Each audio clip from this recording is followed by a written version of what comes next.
you've got to talk to your clients in the language they understand. And Ron does a fantastic job of that.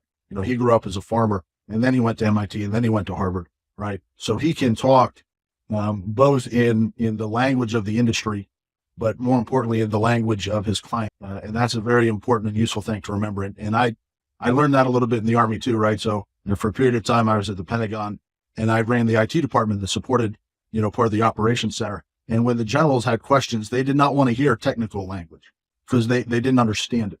So half of my job was literally translating what my technical guys were telling me into a language that my boss understood. And so Ron does that very well. And he also taught me just a ton about, how to evaluate a company, what your investment criteria ought to be, how to look at it, and just kind of a worldview, all of which, I've picked up mostly over the last 10 or 15 years while I was working for him.